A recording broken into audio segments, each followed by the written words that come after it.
Semangat pagi anak-anak semua. Nah, bertemu lagi dengan Ibu Dewi ya. Jadi pada video pembelajaran kali ini kita akan belajar mata pelajaran PKWU kelas 11 ya untuk semester 1.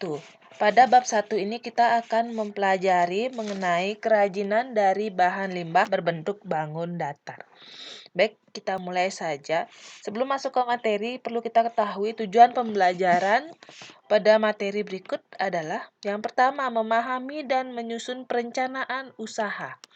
Berikutnya adalah memproduksi kerajinan limbah berbentuk bangun datar. Ketiga, perhitungan break even point atau BEP ya, yang disebut juga dengan titik impas usaha. Kemudian ada strategi promosi dan ada laporan keuangan. Nah, pada video kali ini, video pembelajaran ini kita hanya membahas untuk yang tujuan 1 dan 2. Sedangkan untuk tujuan 3, 4, dan 5 akan kita bahas di pertemuan berikutnya. Baik, kita langsung saja untuk perencanaan usaha. Nah, untuk perencanaan usaha, di sini ada dua hal yang perlu diperhatikan ya. Dengan kata lain, dia adalah dua pokok bahasan. Di antaranya adalah ide dan juga peluang usaha. Nah, apa hubungan antara ide dan peluang usaha? Sekarang kita lihat. Ide sendiri itu adalah respon seseorang, banyak orang, atau suatu organisasi untuk memecahkan masalah yang teridentifikasi atau untuk memenuhi kebutuhan di suatu lingkungan. Jadi dalam menampilkan suatu ide, memunculkan suatu ide itu banyak pengaruhnya ya, bisa dari diri sendiri, bisa karena hasil silang pendapat dengan orang-orang, atau bisa juga karena melihat lingkungan sekitar kita. Mungkin ada suatu masalah di lingkungan yang kita perhatikan, dari masalah itu kita dapat memikirkan pemecahan masalahnya. Nah, pemecahan masalah ini bisa dikatakan sebagai ide yang nanti dapat menjadi peluang usaha bagi kita, individu, ataupun organisasi. Nah, untuk ide sendiri, itu ada 3 teori biasanya ya yang digunakan untuk mendapatkan suatu peluang usaha. Yang pertama adalah ketidaksempurnaan, kemudian kreativitas dan inovasi. Maksudnya ketidaksempurnaan di sini adalah suatu ketidakpuasan. Misalnya kita melihat ada produk A, tapi produk A ini punya banyak kelemahan-kelemahan yang dimana jika orang itu ingin membuat produk yang lebih baik, maka dari ketidakpuasan atau ketidaksempurnaan ini dia dapat menciptakan suatu ide baru. Ya, ini tentu saja didukung oleh adanya kreativitas oleh seseorang ataupun adanya inovasi baru. Jadi inovasi itu artinya belum ada. Ya, dia yang pertama kali menciptakan. Dengan kata lain dia sebagai trendsetter. Jadi biasanya suatu usaha jika berawal dari kreativitas dan inovasi sehingga dia menjadi trendsetter, itu biasanya peluang usaha yang bisa bertahan lama dibandingkan usaha yang kita cuma asal ngikut orang aja. Apa yang lagi booming itu yang kita lakukan. Nah, yang itu akan cepat tenggelam. Nah, selain ketiga teori berikut, Ibu tambahkan juga 3 pendukung utama ya untuk menghasilkan ide yang baik atau ide yang dapat memunculkan peluang usaha. Yang pertama, kalian harus berani think out of the box. Berpikir di luar istilahnya di luar pakem yang ada. Jadi itu yang menyebabkan kita bisa menghasilkan suatu ide yang unik. Kemudian kalian harus percaya diri, harus yakin jika apa yang kalian buat ini memiliki nilai lebih, dapat bermanfaat untuk masyarakat, dan tentu saja memiliki nilai istilahnya unik ya. Unik dibandingkan produk-produk lain yang ada di pasaran. Yang terakhir, harus berani mengambil resiko. Apapun bisnisnya, pasti akan ada resikonya. Ya. Biasanya kalau dalam suatu bisnis kita kenal ada dua, ada untung, ada rugi. Nah, rugi itu adalah resiko. Jika kalian tidak berani mengambil resiko, maka kalian tidak akan pernah bisa melangkah maju. Jadi ini adalah 3 tambahan yang perlu kalian lakukan agar ide kalian semakin mantap. Ya, dari ide ini maka akan dapat menimbulkan atau memunculkan peluang usaha yang nanti bisa menjadi ladang bisnis. Jadi peluang usaha itu merupakan kesempatan yang harus diambil oleh seorang wirausahawan untuk mewujudkan atau melaksanakan suatu ide dengan keberanian mengambil risiko. Jadi yang pertama kalian lakukan adalah mencari ide kreatif. Ingat harus berpikir kreatif dan inovatif. Dari ide yang sudah kalian dapatkan, mempunyai nilai lebih dibandingkan yang sudah ada di pasaran, maka kalian bisa memikirkan peluang usahanya. Bisa jadikan usaha nanti. Nah, biasanya dalam memulai suatu usaha ya, dalam memulai suatu usaha biasanya orang menggunakan analisis SWOT. Mungkin sudah pernah dengar apa itu analisis SWOT ya, ini yang paling sering digunakan karena ini analisis yang paling sederhana. Itu sebenarnya singkatan dari strength, W-nya itu adalah weakness atau kelemahan, O-nya opportunity, kesempatan atau peluang, dan T-nya itu adalah threat. Nah, strength atau kekuatan, apa itu? Itu adalah analisis terhadap unsur kekuatan yang dimiliki oleh perusahaan. Jadi, untuk strength itu kalian akan menganalisis. Misalnya kalian akan meluncurkan produk A. Jadi kalian harus yakin punya kelebihan atau kekuatan pada produk A ini dibandingkan dengan produk-produk dari mungkin dari produk perusahaan lain yang sudah ada. Jadi punya nilai lebih itu. Kemudian selain kekuatan, kalian juga harus tahu kelemahannya apa. Nanti kalau kalian sudah tahu kelemahan dari produk kalian, maka kalian bisa membandingkan dengan produk yang dimiliki oleh perusahaan pesaing. Jadi dengan tahunya kelemahan ini kalian bisa, seandainya kelemahan ini tidak bisa diperbaiki ya, itu bisa ditutupi dengan kekuatan yang dimiliki produk tersebut. Biasanya untuk strength and weakness ini merupakan analisis internal perusahaan ya.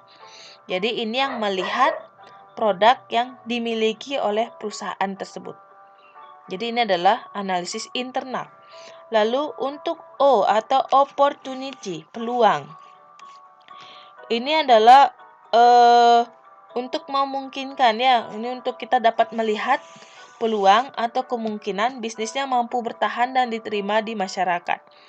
Jadi untuk peluang ini, kalian harus melihat market atau pasar di mana kalian akan menjual produk atau jasa. Kira-kira ini sesuai nggak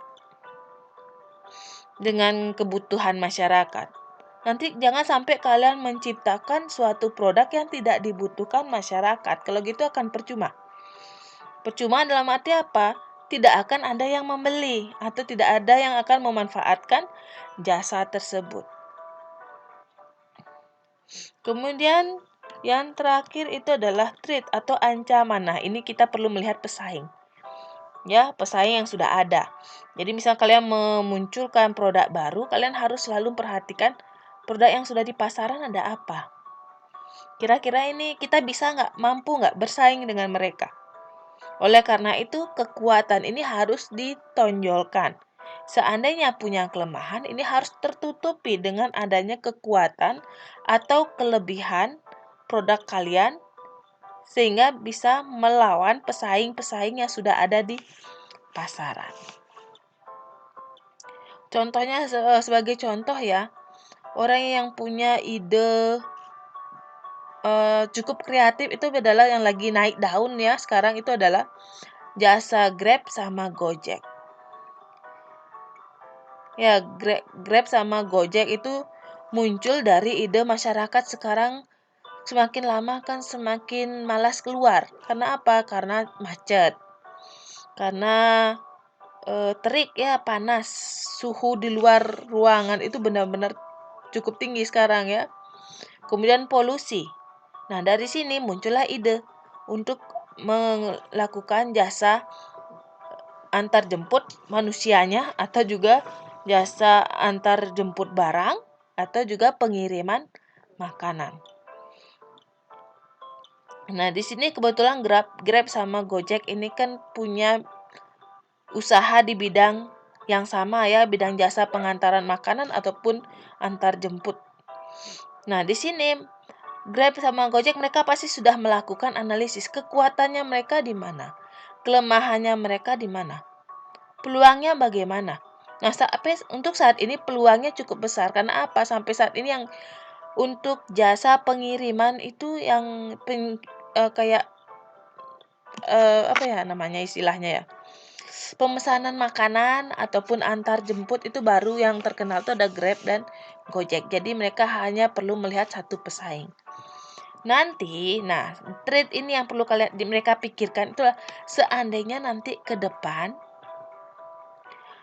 akan timbul pesaing-pesaing yang sama, istilahnya pengikut ya, yang mengikuti tren,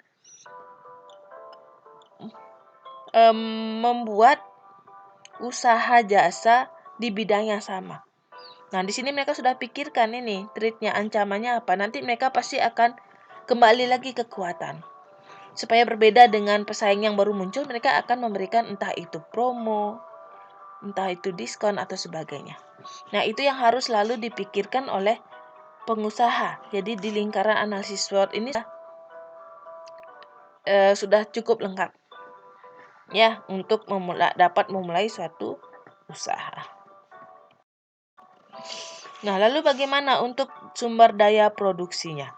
Nah, untuk produksi suatu baik jasa maupun barang itu memperhatikan 5M 1H. Ya, 5M-nya di sini adalah manusianya atau pekerjanya. Itu ya sebagai faktor utamanya ya manusianya. Kemudian ada uang. Nah, ini merupakan biasanya sebagai modal awal. Ini wajib ada. Kalau orang nggak punya modal, gimana caranya? Kalau orang nggak punya uang, modal atau uang ini bisa kita dapatkan melalui pinjaman di bank. Ya, atau kita perlu mencari investor. Jadi, intinya uang ini dibutuhkan sebagai modal awal dalam melakukan suatu usaha, baik itu usaha kecil maupun usaha besar. Jumlahnya disesuaikan dengan skala besar bisnis yang akan dilakukan. Kemudian ada bahan mentah ya. Ini bisa mereka yang memproduksi atau bisa juga membeli dari yang lain. Dan tergantung ini bergerak di bidang apa, entah bagian produsennya atau distributornya. Jadi seorang yang melakukan kegiatan produksi itu bisa juga menjadi konsumen, yaitu konsumen bahan baku barangnya, ya. Jadi ini perlu buat bahan. Lalu kalau jasa gimana, Bu? Ya, jasa ya perlu juga bahannya, yaitu manusianya sebagai pengantarnya. Misalnya jasa antar tadi ya. Kemudian kendaraan juga sebagai material. Kemudian adalah mesin. Nah, mesin ini biasanya di bidang produk atau barang. Misalnya kita ingin menjual makanan yang sederhana aja. Misalnya ingin usaha jualan brownies. Otomatis peralatan yang dipikirkan apa? Kompor, oven, cetakan, mixer ya. Kemudian bahannya kayak tepung, telur, coklat dan sebagainya. Kemudian cara kerja gimana? Nah, setiap usaha. Nah, kita lanjutkan. Kemudian untuk metode. Nah, setiap Kegiatan bisnis baik produksi maupun produk, barang maupun jasa itu akan memiliki metodenya masing-masing cara kerja. Dan bahkan walaupun dia bergerak di bidang yang sama, misalnya sama-sama bikin kue ya, tapi metodenya akan berbeda. Entah itu dari pengelolaan karyawannya, pengelolaan barangnya maupun resep masakannya, itu akan berbeda. Jadi biasanya kan dalam dunia bisnis itu sering ada orang maling resep ya, itu sudah biasa. Itu namanya persaingan, walaupun itu adalah persaingan kotor. Jadi dalam melakukan suatu bisnis usaha sebaiknya kita selalu hati-hati. Walaupun itu orang kepercayaan kita, karyawan yang sudah lama, itu tetap kita harus hati-hati. Jadi misalnya kalau bidang makanan punya resep rahasia, ya sebaiknya resep rahasianya kita simpan sendiri. Ada satu resep rahasia yang tidak ada seorang pun yang tahu. Contohnya seperti Coca-Cola, itu mereka punya resep rahasia yang pekerjanya itu nggak tahu ya. Memang dari pusatnya sudah dalam bentuk formula, mereka tinggal nyampur aja. Kalau ditanya itu apa? Pekerja yang ada di pabrik itu nggak akan tahu. Yang tahu ya hanya pemiliknya mungkin atau orang-orang di pusat sana. Karena jika semua 100% dibeberkan, suatu saat karyawan kita keluar, dia akan buat bisnis yang baru. Nah, bisnis yang baru ini nanti akan bisa menjadi pesaing kita lagi, pesaing tambahan. Bahkan mungkin aja mereka punya nilai lebih, karena dari yang sudah ada di usaha kita, itu bisa dia mencari kekurangannya, kemudian mereka perbaiki sehingga mendapat nilai plus. Jadi seperti itu. Kemudian market, pasar. Nah, ini perlu. Kita buat produk, ini mau dipasarkan di mana? Mau di usia dewasa, orang tua, mau anak-anak. Itu penting. Ini mau dibawa ke sekolah, mau dibawa ke pasar, atau mau dibawa ke mall. Nah, ini perlu market yang jelas. Sasaran. Market itu tidak hanya tempat ya berhubungan, tapi juga siapa yang akan kita sasar. Daerah mana yang kita sasar? Karena daerah A dan daerah B belum tentu kebutuhannya sama. Anak-anak, dewasa, orang tua belum tentu sama. Jadi, dalam memasarkan suatu produk, kita harus jelas. Pasarnya siapa? Kemana?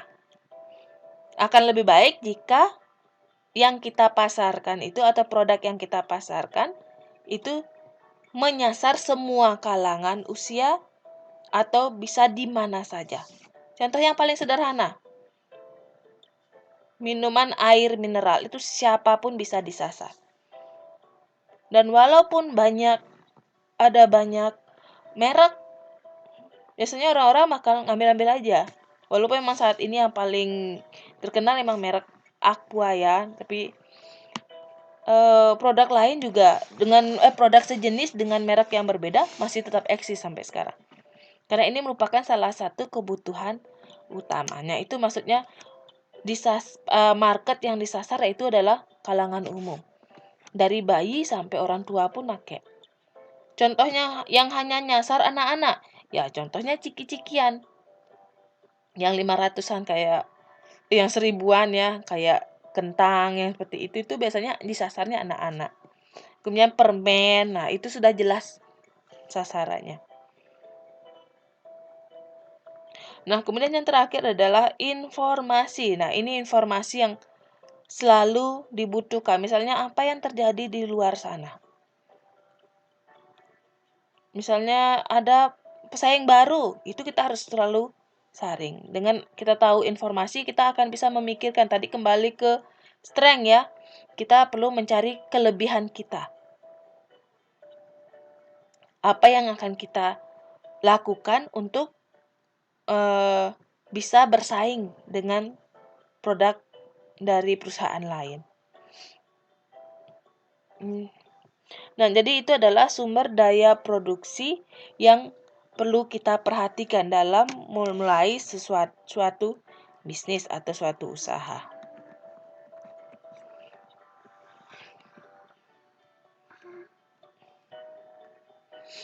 Berikutnya adalah administrasi dan pemasaran. Nah, Untuk masalah administrasi dan pemasaran, ya ini Ibu nggak begitu banyak jelaskan. Jadi administrasi itu meliputi kegiatan mencatat seluruh kegiatan usaha demi melancarkan seluruh proses usaha. Nah, untuk administrasi ini biasanya semua kalangan akan membutuhkan, baik di anak sekolahan, orang kantoran, maupun bisnis. Bahkan ibu rumah tangga pun membutuhkan administrasi. Yang paling sederhana misalnya ibu rumah tangga ya, tanggal 1 misalnya dapat gaji dari suami. Nanti setiap hari dicatat pengeluarannya apa. Di list. Jadi di akhir bulan misalnya uang dapur yang diberikan itu cukup. Nah, itu administrasi yang paling sederhana. Perusahaan juga seperti itu, baik kecil maupun besar. Berapa biaya produksinya, berapa biaya operasionalnya, kemudian pemasukannya berapa, ya pemasukannya sehingga didapatkan untungnya berapa. Nah, untuk keuangannya. Administrasi bidang inventaris juga bisa. Perusahaan ini bisnis ini punya inventaris apa saja? Apakah punya gedung? Apakah punya mobil? Atau alat-alat produksi? Dan sebagainya. Nah, lalu apa tujuan dilakukan administrasi? Nah, tujuannya agar wirausahawan dapat memonitor kegiatan dan pengendalian usaha. Jadi, kalau jadi wirausahawan, walaupun semuanya sudah ada karyawan, tetap harus diperhatikan, tetap harus dimonitor, jangan sampai terjadi penyelewengan nanti. Penyelewengan nanti kalau dibiarkan bisa menyebabkan kerugian. Ya, kemudian mengamankan jalannya pelaksanaan kegiatan usaha, lalu mengevaluasi kegiatan usaha. Jadi, apabila pada saat usaha kegiatan berjalan ada sesuatu yang mungkin agak slip ya, ini perlu kita lakukan evaluasi untuk memperbaiki, jangan sampai kesalahan itu terus berulang. Kemudian menyusun program pengembangan kegiatan usaha. Jadi kita harus ada istilahnya rencana atau pandangan ke depan. Misalnya mau buka cabang di kota A. Atau mau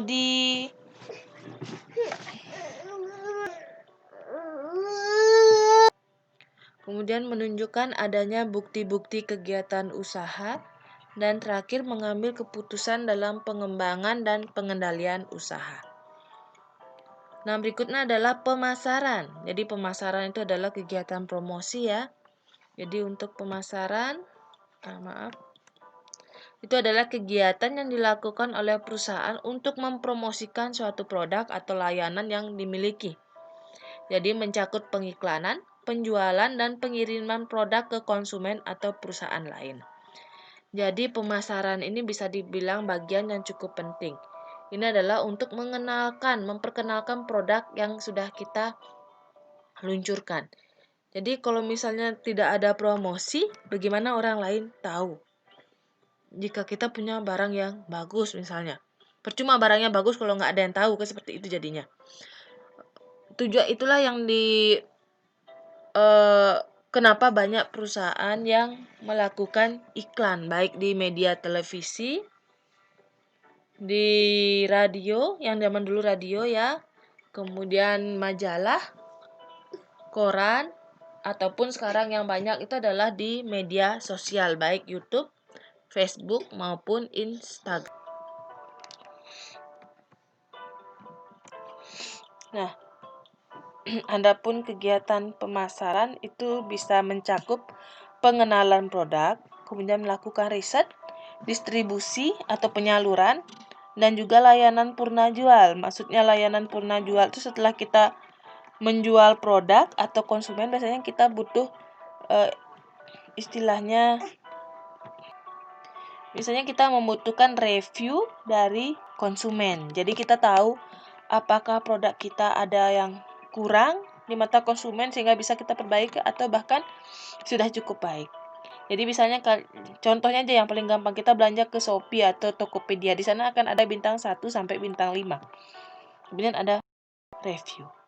Jadi itu yang perlu ya. Jadi kita akan tahu seberapa baik produk kita di mata konsumen. Apakah perlu diperbaiki atau perlu ditingkatkan kualitas maupun pelayanannya.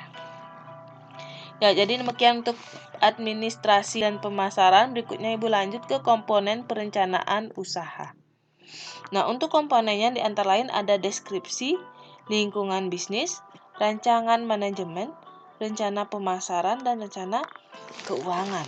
Nah, untuk deskripsi bisnis ini adalah menjelaskan produk atau jasa yang diusulkannya, yang dikeluarkan. Lingkungan bisnis ini adalah menjelaskan kondisi dari lingkungan yang melingkupi bisnis yang diusulkan. Tadi sudah di depan dah sedikit Ibu jelaskan. Kemudian rancangan manajemen menjelaskan mengenai struktur organisasi, proses produksi, dan pengelolaan karyawan. Kemudian rencana pemasaran berarti menjelaskan target pasar kita, karakteristik produk jasa, penentuan harga, dan juga kebijakan distribusi dan promosi. Yang terakhir adalah rencana keuangan, jadi membuat perkiraan pendapatan dan pengeluaran laba dan dana yang dibutuhkan. Nah, itu untuk perencanaan usaha tadi. Nah, sekarang kita lanjut ke kerajinan itu. Jadi tadi kan Ibu berikan judul di depan ya, kerajinan dari limbah bidang datar. Nah, sebelumnya kita perlu tahu apa itu limbah. Limbah atau kata lain sampah ya, yang paling sering kita dengar, itu berbentuk padat. Kalau limbah bisa berbentuk padat pun cair. Nah, limbah itu sendiri adalah bahan atau barang sisa dari sebuah kegiatan atau proses produk yang fungsinya telah berubah dari aslinya. Nah, untuk limbah itu ada dua, ada limbah organik dan limbah anorganik. Limbah organik itu biasanya limbah yang mudah terurai. Ya, contohnya sisa sampah dapur, dedaunan, kayu, bekas sayur, bekas makanan itu adalah limbah organik. Sedangkan limbah organik ini ada limbah yang sulit terurai. Ya, ini berasal dari buatan manusia, biasanya buatan pabrik. Kalau tadi limbah organik itu biasanya dapat di alam, sudah di alam. Sedangkan limbah anorganik ini biasanya hasil buatan manusia dan cenderung sulit untuk diurai atau butuh waktu yang lama untuk diurai. Nah, lalu bagaimana caranya biar limbah ini di alam tidak makin banyak? Misalnya semakin lama semakin menumpuk, orang buang sampah sembarangan. Baik itu limbah cair maupun limbah padat yang lama-lama bisa menyebabkan terjadinya polusi, baik polusi udara, polusi air, maupun polusi tanah. Ya, pertama dengan cara reduce. Reduce atau mengurangi penggunaan tas kresek. Nah, ini sudah dicanangkan oleh Pemprov kita ya untuk mengurangi sampah plastik. Jadi biasanya swalayan-swalayan besar itu sudah tidak menyediakan tas kresek. Biasanya kita bawa tas sendiri.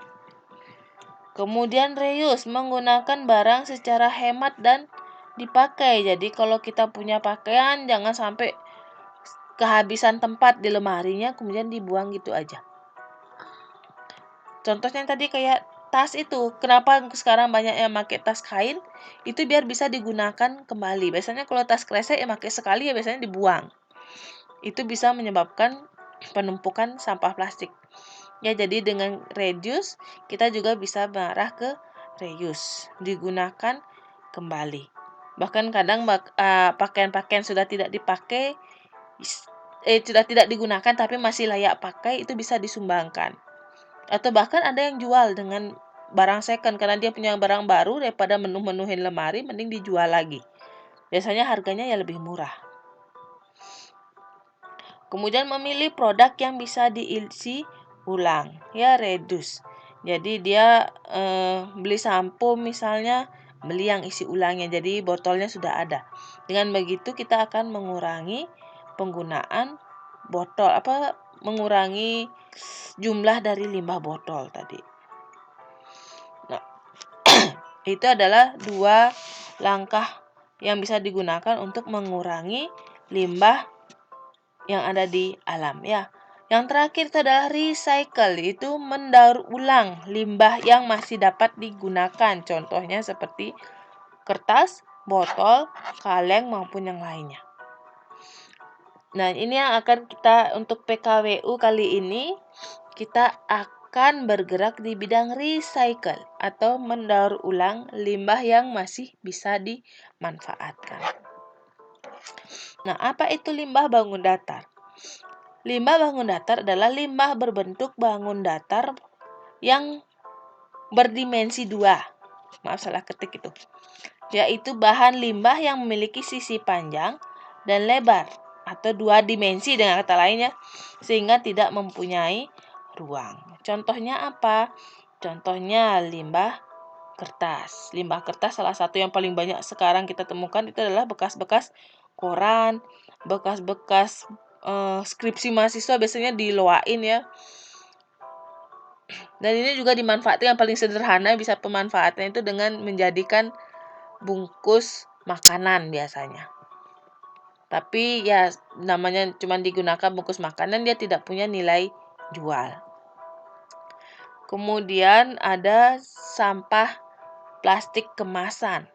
Limbah-limbah plastik kemasan itu banyak sekali contohnya di sana. Ada bimoli, ada fruity, ada soklin, ada bekas sarimi, bekas bungkus kopi dan kemudian limbah kayu. Nah, ini biasanya dari bekas-bekas orang buang buat kursi, buat meja ya, atau buat bangunan. Itu akan banyak ada limbah-limbah kayu yang terbuang. Kemudian limbah pecahan keramik. Kemudian ada limbah kain perca, ada limbah batang pisang, dan juga ada limbah kardus.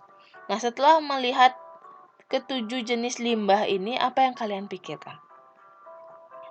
Apakah bisa kalian daur ulang? Coba dipikir lagi ya, kalian akan bikin apa nanti? Karena ini akan Ibu tugaskan kalian membuat kerajinan dari limbah. Bisa pilih salah satu ya. Nah, ini sebagai contoh, biar lebih mudah kalian berpikir. Untuk limbah kardus bisa dimanfaatkan, ini contohnya ya, sebagai tempat HP ini, juga lampu belajar. Kemudian jadi kotak tempat perkakas. Kemudian sebagai kotak tisu. Kemudian di sini sebagai figura foto. Dan bisa jenis yang lain, bisa dipikirkan selain keempat contoh ini. Kalau ada yang masih penasaran, apalagi yang lain bisa cari sendiri di Google ya. Kemudian ada limbah kertas bekas atau koran. Nah, sini diprinting-printing, ini korannya dipulung-pulung, diprintir. Ini bisa membuat miniatur rumah. Kemudian bisa jadikan tempat sampah. Ini bahan hiasan, ini kayak keranjang buat naruh bunga juga bisa. Ini tas, kotak pensil, dompet. Nah, ini alatnya sederhana ya. Kalau kalian gunakan, ini kalian biasanya menggunakan gunting dan lem. Itu yang paling sering. Ini buat minting biasanya dengan bantuan lidi biasanya. Kalian ambil koran, dipilin dengan menggunakan lidi, kemudian dilem. Kemudian potong sesuai dengan ukuran yang diinginkan. Baru ditempel-tempel. Seperti itu. Kemudian ada pelepah pisang ya. Batang pisang itu pelepahnya diambil. Itu dikeringkan. Nah, ini bisa jenisnya. Bisa jadi keranjang, bisa jadi kotak tisu, bisa jadi wadah pensil ya. Wadah pensil, ini macam-macam. Bahkan bisa dibuat jadi lukisan. Bayangkan.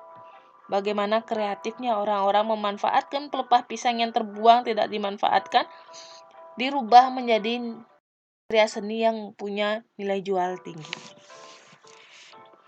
Kemudian ada keramik. Nah, keramik itu biasanya pecah-pecahan ya, bukan keramik yang baru, kecuali emang sudah besar bisnisnya, berarti mereka agak susah nyari limbahnya, kekurangan, biasanya pakai yang bagus, dipecah-pecah. Itu kalau sudah besar. Kalau kalian masih awal-awal, pakailah pecahan-pecahan keramik yang di jalan tuh kadang banyak.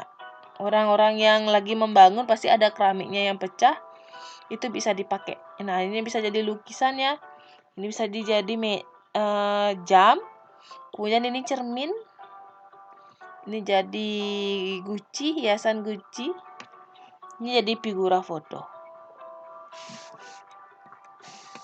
Kemudian plastik kemasan. Nah, kalau plastik kemasan ini paling sering Ibu lihat itu dalam bentuk tas atau dompet. Paling sering karena ini dilipat-lipat. Bahkan ada yang sudah buat tikar ya. Buat tikar sudah ada. Kemudian gantungan kunci sudah ada. Nah, bisa dilihat lagi nanti, dicari-cari. Karena ini limbah plastik kemasannya bisa dibilang bahannya cukup mudah dicari. Karena banyak sekali. Kita di rumah setiap hari pasti ada aja menghasilkan sampah plastik. Nanti tinggal disusun desainnya mau seperti apa. Jadi kalau mau pakai rinso ya semuanya pakai rinso. Digabungin misalnya sama sabun atau sampo. Bisa ya. Sehingga menjadi suatu produk yang memiliki nilai seni dan juga meningkatkan daya jual. Jadi kalau tadi sampah plastik atau limbah plastik terbuang begitu saja, sekarang punya nilai lebih, punya nilai jual. Nah, itu adalah pemanfaatan dari limbah-limbah plastik yang saat ini sudah banyak ada. Tinggal kalian mau buat apakah pingin buat seperti ini atau punya ide lain yang lebih wah mungkin. Nah, sekarang kita lihat seberapa besar sih atau seberapa banyak sih orang yang memanfaatkan limbah plastik. Sebenarnya ada banyak sekali ya wirausahawan yang bergerak dalam kerajinan bidang limbah tadi. Tapi di sini hanya Ibu ambil beberapa saja. Ya, kisah sukses wirausaha di bidang kerajinan berbahan dasar limbah. Ibu ambil 3 contoh di sini. Yang pertama Ibu Dewi Tanjung Sari. Jadi bisa dibilang ini masa kecilnya kalau kalian cari ceritanya ya, ini masa kecilnya sulit ya. Sudah tidak punya ayah. Jadi dari kecil sudah bekerja keras untuk cari uang sendiri. Sampai akhirnya ibunya kuliah di Brawijaya. Setelah kuliah di Brawijaya mulai berpikir ini mau diapakan. Akhirnya mengutin daun-daun kering di kampus.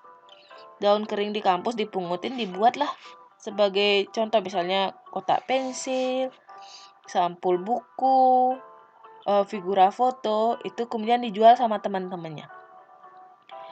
Setelah dijual sama teman-teman, ikut juga pameran di kampus.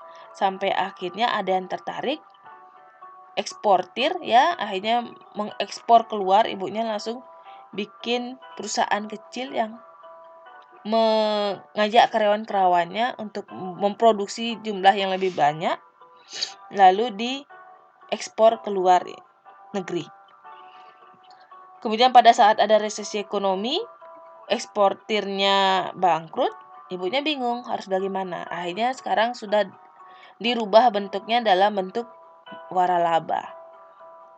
Ya kan, jadi seperti franchise itu nama lainnya waralaba. Kalian pasti tahu franchise.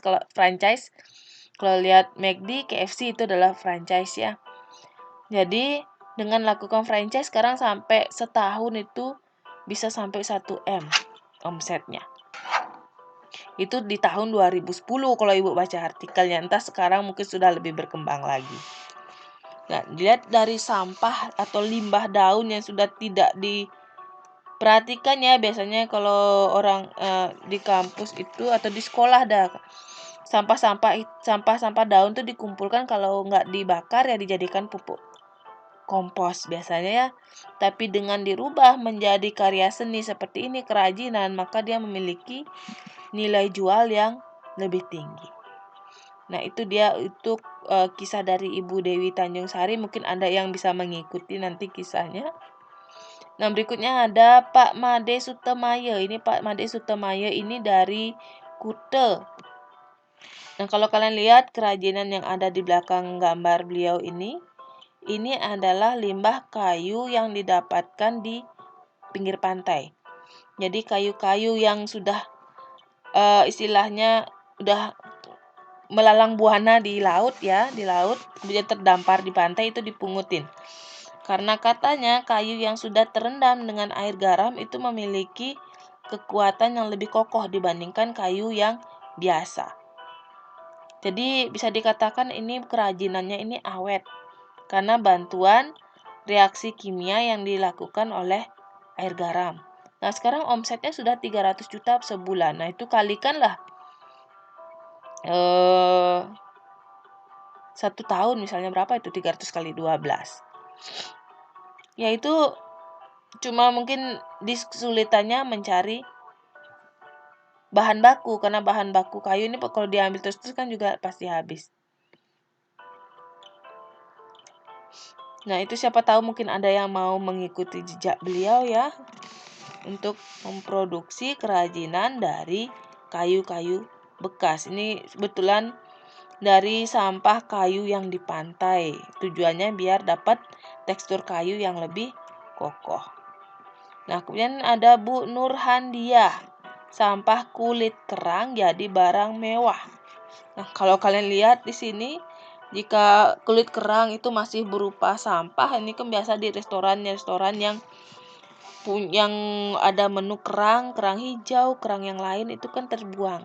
Atau mungkin di pantai itu banyak kerang-kerang kosong ya. Itu kalau tidak diapa-apakan ya sudah nggak berguna, dibuang gitu aja. Tapi kalau diubah menjadi karya seni seperti ini, kerajinan, ini mahal ini. Dari sini aja kita lihat, ini mahal loh. Kelihatan kan istilahnya mewah jadinya. Jadi terlihat mewah. Ini omsetnya juga sudah besar. Nah, mungkin Anda dari adik-adik atau anak-anak yang mau mengikuti jejak-jejak beliau untuk mengubah limbah sampah ini menjadi suatu karya seni dengan nilai jual yang tinggi. Jadi jangan pernah sepelekan barang-barang yang sudah tidak terpakai, karena itu di tangan orang yang kreatif dan inovatif itu akan memiliki nilai jual yang bisa jauh lebih tinggi. Jadi saatnya kalian untuk istilahnya mengasah kemampuan otak kanan kalian untuk menjadi lebih kreatif. Itu tujuannya PKWU. Kalau matematika, kimia, fisika, biologi, kalian akan diasah otak kirinya. Berpikir akademis, hitung-hitungan dan sebagainya. Ekonomi juga gitu kan, kalian harus mikirin duit. Ini berapa akuntansi, debitnya berapa, kreditnya berapa. Tapi begitu kalian masuk PKWU, kalian harus mengasah otak kanan kalian. Mengasah otak kanan kalian berpikir kreatif, berpikir inovatif. Think out of the box ya, sorry. Think out of the box. Jadi ini lagi satu ini. Ada furnitur dari kayu bekas. Ini Andra sampai 12 miliar per tahun. Jadi bisa dibilang penghasilannya 1 miliar per bulan. Nah, ini dia contoh-contohnya. Pak Andra ya. Ini jadi kursi, meja, kemudian jadi hiasan dinding. Bisa juga jadi figura cermin ya. Nah, itu adalah pemaparan Ibu untuk materi yang pertama ya, kerajinan dari limbah bidang datar. Nah, untuk ini baru tujuan pembelajaran 1 dan 2. Untuk 3, 4, dan 5 kita akan bahas di video berikutnya. Sebelum Ibu tutup, Ibu mulai sekarang Ibu berikan kalian tugas. Tugasnya ini tidak dikumpul minggu depan, tapi setidaknya kalian punya konsepnya. Kalian pikirkan kerajinan apa yang ingin kalian buat dari limbah-limbah yang sudah Ibu berikan tadi. Ada 7 tadi ya. Limbah keramik, limbah koran. Nah, bisa dilihat di slide sebelumnya. Biar enggak Ibu paparkan lagi satu-satu. Nanti kalian pikirkan itu buat apa, kalian rancang. Alat yang kalian butuhkan apa, bahannya apa. Silakan dicoba-coba dibuat dulu. Nanti di akhir materi ini Ibu ingin kalian membuat suatu kerajinan sampai dengan keuangannya ya, pengolahan keuangan. Dengan kata lain kalian buat proposal bisnis yang sederhana saja. Nanti untuk formatnya Ibu berikan di Google Classroom ya. Jadi sekian pemaparan Ibu untuk pertemuan pertama kita. Sampai bertemu di pertemuan berikutnya.